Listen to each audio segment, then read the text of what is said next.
नमस्कार बच्चों, मैं Kanhaiya Yadav CBS classes for social science में आपका स्वागत करता हूं। आज की वीडियो के अंतर्गत हम लोग कक्षा 10 के सामाजिक विषय में भूगोल खंड के अंतर्गत चौथे लेसन में, जिसका नाम है कृषि के भाग 9 का अध्ययन करेंगे, जिसके बारे में हम लोग इस वीडियो के अंतर्गत भूदान,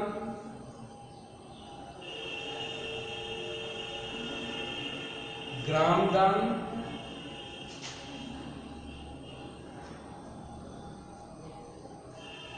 तथा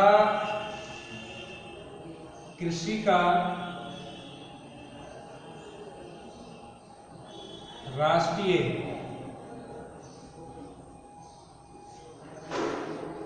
अर्थव्यवस्था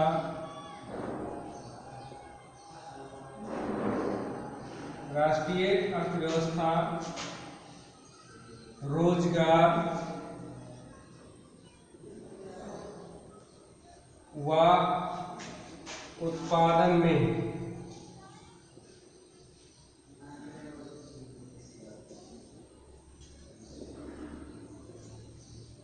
योगदान के बारे में जानकारी प्राप्त करेंगे। तो आइए शुरू करते हैं। सबसे पहले भूदान एवं ग्रामदान। ये भूदान एवं ग्रामदान है क्या?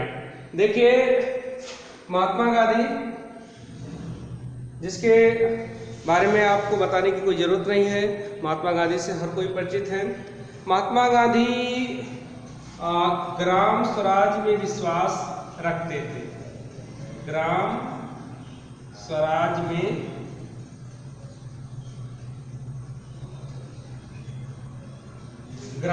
विश्वास रखते थे। महात्मा गांधी के अनेक अनुयायी थे। इनके अनुयायियों में एक अनुयायी थे विनोबा भावे। कौन थे? विनोबा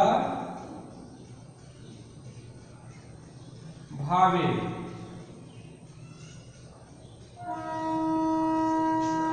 जो कि गांधी जी के नीतियों से काफी ज्यादा प्रेरित थे। गांधी जी ने विनोबा भावे को अपना आध्यात्मिक उत्तराधिकारी नियुक्त किया। इसलिए विनोबा भावे ने गांधी जी की विचारधारा ग्राम स्वराज के प्रचार प्रसार का जिम्मा लिया।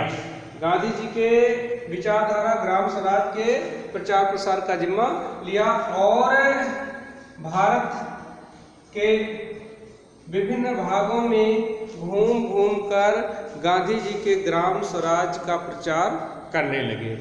एक बार ये आंध्र प्रदेश के पोचमपल्ली गांव में, आंध्र प्रदेश के पोचमपल्ली गांव में ग्राम स्वराज को लेकर के बोल रहे थे। तभी उनके पास कुछ गरीब किसान, भूमिहीन किसान आए और बोले कि हमें भी अगर अपनी जीविका को चलाने के लिए भूमि उपलब्ध हो जाए तो अच्छी बात होगी।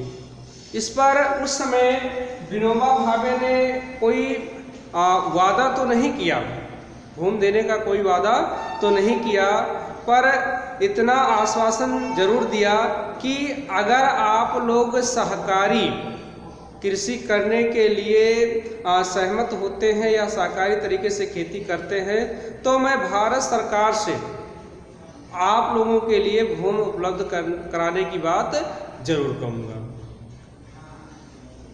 तभी उस सभा में रामचंद्र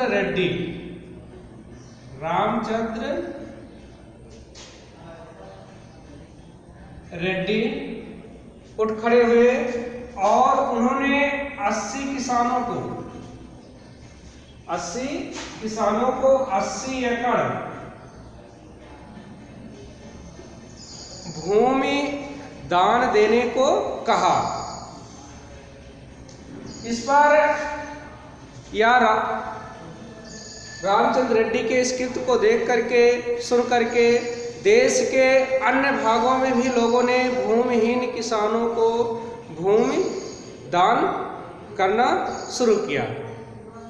इस आंदोलन को या इस प्रक्रिया को भूदान के नाम से जाना जाता है। विनोबा भावे गांधी जी के ग्राम स्वराज्य की अवधारणा का, विचारधारा का प्रचार प्रसार करते रहे। आगे चलकर कुछ जमींदारों ने, जो कई गांवों के मालिक हुआ करते थे, इन जमींदारों ने किसानों को, भूमिहीन किसानों को कई गांव दान कर दिए। इस आंदोलन को ग्राम दान कहा गया। तो आचार्य विनोबा भावे के द्वारा जो भूदान एवं ग्राम दान आंदोलन प्रारंभ किया गया, शुरू किया गया, इसकी तुलना रक्तहीन क्रांति से की जाती है। तो ये कुछ जानकारी रही भूदान एवं ग्राम दान के बारे में। अब आइए हम लोग देखते हैं कि कृषि का राष्ट्रीय अर्थव्यवस्था, रोजगार व उत्पादन में क्या योगदान है। तो यहीं पर आपको कम शब्दों में अगर बताना हो कि भारत में या भारतीय अर्थव्यवस्था में कृषि का भारत में अर्थव्यवस्था की दृष्टि से, रोजगार की दृष्टि से और उत्पादन की दृष्टि से क्या महत्व है, इसी बात से इसको स्पष्ट किया जा सकता है कि एक तो भारत गांवों का देश है, एक तो भारत गांवों का देश है और भारत की लगभग 65% आबादी गांव में बसती है। और गांव का मुख्य व्यवसाय क्या है, वह कृषि व उससे संबंधित जो व्यवसाय है, यानी कि लगभग 65% आबादी को या 60% आबादी, क्योंकि कुछ अदर जो है सबके सब कृषि कार्य ही नहीं किया करते हैं। लगभग 55 से 60% आबादी जो है रोजगार के लिए कृषि पर ही निर्भर रहती है, यानी कि 55 से 60% आबादी को रोजगार जो प्राप्त होता है वह कृषि से ही प्राप्त होता है। एक आंकड़े के अनुसार कि यद्यपि स्वतंत्रता के बाद भारत में औद्योगिकरण की गति काफी तीव्र हुई है, जिससे औद्योगिकरण का स्तर बढ़ा है। औद्योगिक क्षेत्रों का उत्पादन, रोजगार, सकल उत्पादन आज सब में योगदान बढ़ा है, क्षेत्र बढ़ा है, प्रतिशत बढ़ा है। फिर भी आज के समय में 2011 के आंकड़ों के अनुसार लगभग 52% आबादी अभी भी रोजगार के लिए कृषि पर ही निर्भर है। और राष्ट्रीय आय का 14% भाग जो है वह कृषि से ही प्राप्त होता है। भारतीय अर्थव्यवस्था में कृषि का क्या योगदान है, क्या महत्व है, इसी से अनुमान लगाया जा सकता है कि लगभग 52% आबादी अभी भी रोजगार जो प्राप्त कर रही है वह कृषि से प्राप्त कर रही है, यानी कि अपनी आजीविका जो चला रही है वह कृषि से ही चला रही है। और दूसरा कि जो भारत का राष्ट्रीय आय है, सकल उत्पादन है या सकल घरेलू उत्पाद है, उसका 14% जो है वह कृषि क्षेत्र से ही प्राप्त हो रहा है। देखिए, यद्यपि कृषि भारतीय अर्थव्यवस्था में रोजगार व उत्पादन में काफी योगदान रखता है, काफी महत्वपूर्ण स्थान है उसका, किंतु आज यद्यपि भारत के सकल घरेलू उत्पाद में वृद्धि हो रही है, किंतु उसमें कृषि का योगदान घट रहा है और द्वितीयक व तृतीयक क्षेत्र का योगदान बढ़ रहा है। ये तो अच्छी बात है कि सकल घरेलू उत्पाद में द्वितीयक और तृतीयक क्षेत्र का अनुपात बढ़ रहा है, प्रतिशत बढ़ रहा है, ये तो अच्छी बात है। लेकिन और कृषि का प्रतिशत जो है घट रहा है, ये अच्छी बात है, ये विकास का सूचक है। लेकिन रोजगार के लिए जो कृषि पर निर्भरता है वह नहीं घट रहा है। यानी कि 52% अभी भी लोग जो है वह कृषि कार्यों पर ही रोजगार के लिए डिपेंड है। यानी 52% मिलकर के 14% कमा रहे हैं राष्ट्रीय आय का, और बचे 48% जो द्वितीयक और तृतीयक क्षेत्र में संलग्न है, ये राष्ट्रीय आय का 86% ये अचीव कर रहे हैं, प्राप्त कर रहे हैं। तो इस हिसाब से देखा जाए तो कृषि का भारत का सकल घरेलू उत्पाद तो बढ़ रहा है, किंतु कृषि का उसमें प्रतिशत अच्छा नहीं है, कृषि का प्रतिशत घट रहा है। इसको एक आंकड़े के माध्यम से हम समझ सकते हैं, एक तालिका के माध्यम से। तालिका बनाएंगे आप लोग। पहले लिखेंगे क्षेत्रक, अर्थव्यवस्था के जो क्षेत्रक होते हैं, प्राथमिक, द्वितीयक और तृतीयक, या कृषि, उद्योग और सेवा क्षेत्र। इसके बाद में आप किताब में ये तालिका दिया गया है, इस तालिका को आप लोग देख लेंगे, उसका अवलोकन कर लेंगे।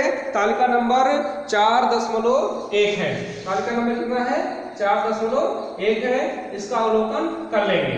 देखिए इसमें दिया गया है कि क्षेत्रक और उसके बाद में कृषि, इसमें सन दिया है 2013-14, 14-15 और 15-16। 2000 इसमें सन है 2013-14, 2014-15 और 2015-16। इसमें जो सकल घरेलू उत्पाद में विभिन्न क्षेत्रकों में जो वृद्धि हुई है उसको दिखाया गया। पहला है कृषि क्षेत्र या कृषि क्षेत्र। 2013-14 में कृषि क्षेत्र में कितनी वृद्धि हुई? वह हुआ 4.2%। 2014-15 में -0.2 यानी कि घट गया, वृद्धि होने के बजाय इसमें कमी आई। और 2015-16 में जो वृद्धि हुआ वह 1.1%। कृषि के बाद में उद्योग क्षेत्र यानी कि द्वितीय क्षेत्र का क्या योगदान रहा, उसकी क्या स्थिति रही, उसमें कितनी इंक्रीमेंट हुआ, कितना इंक्रीज हुआ, जिसमें है 2013-14 में 5.0%, 2014-15 में 5.9% और 2015-16 में 7.3%। ऐसे ही सेवा क्षेत्र यानी कि सर्विस, सर्विस का जो योगदान रहा, सेवा क्षेत्र का जो योगदान रहा वह रहा 2013-14 में 6.6% वृद्धि हुई, 2014-15 में 7.9% वृद्धि हुई और 7.2% वृद्धि हुई और 2015-16 में 7.6% वृद्धि हुई। इस प्रकार सकल घरेलू उत्पाद जो रहा या उसमें जो टोटल वृद्धि हुई तीनों क्षेत्रों को मिलाकर के सकल घरेलू उत्पाद,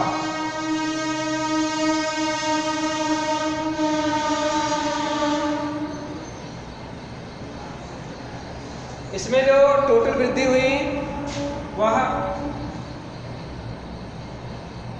ये इसको फिर से देखिए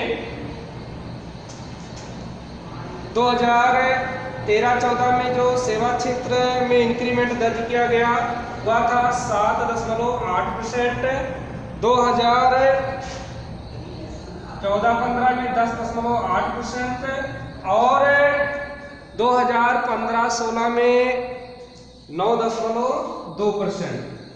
आप सकल घरेलू उत्पाद को देखिए, टोटल 6.6% 2013-14 में, इसके बाद में 7.2%, इसके बाद में 7.6%। तो देखिए के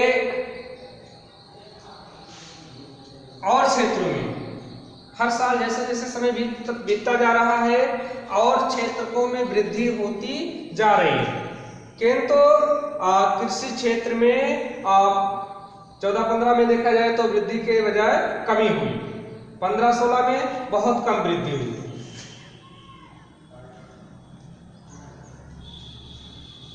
इस प्रकार देखा जाए तो भारत का जो सकल घरेलू उत्पाद तो वो बढ़ रहा है, क्योंकि 2013-14 में 6.6% वृद्धि हुई, 2014-15 में 7.2% वृद्धि हुई, 2015-16 में 7.6% वृद्धि हुई।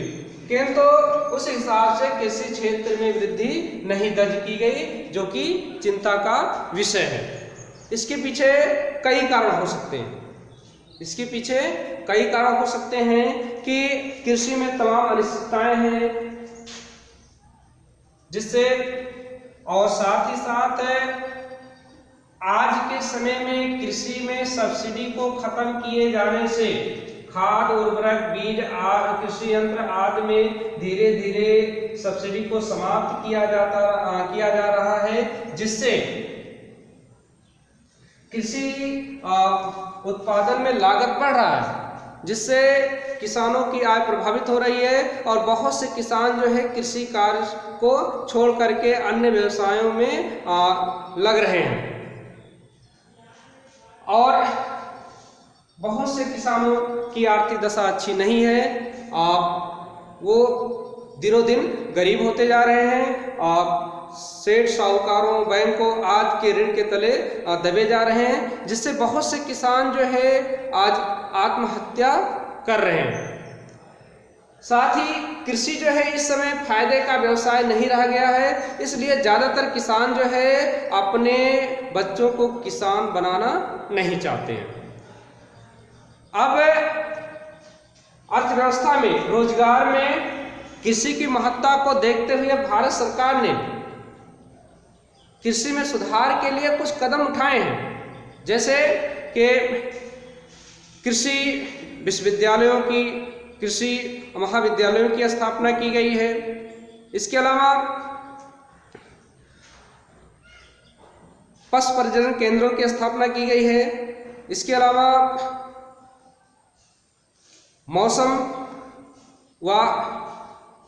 मौसम से संबंधित पूर्व अनुमान की जानकारी उपलब्ध कराने के लिए अनुसंधान पर जोर दिया जा रहा है। इसके अलावा सरकार के द्वारा किसानों को कृषि आदि कार्यों के लिए, खाद बीज आदि के लिए हर साल 6,000 रुपये किसान सम्मान निधि के रूप में दिए जा रहे हैं। फिर भी किसानों की दशा अभी अच्छी नहीं है। किसान अभी भी कृषि कार्य को मुख्य व्यवसाय के रूप में शामिल नहीं करना चाहते हैं या कृषि कार्यों में उतनी रुचि नहीं ले रहे हैं। अतः सरकार को अभी इस पर और ज़्यादा सुधार करने की और ज़्यादा फोकस करने की ज़रूरत है। और एक चीज़ बता दें, यहाँ पर किसानों की जो ये दशा बिगड़ती जा रही है, उसके पीछे एक कारण और है। एक तो लागत बढ़ती जा रही है, क्योंकि सरकार के द्वारा तमाम प्रकार की जो छूट दी जा रही थी वो समाप्त की जा रही है धीरे धीरे करके, एक एक करके।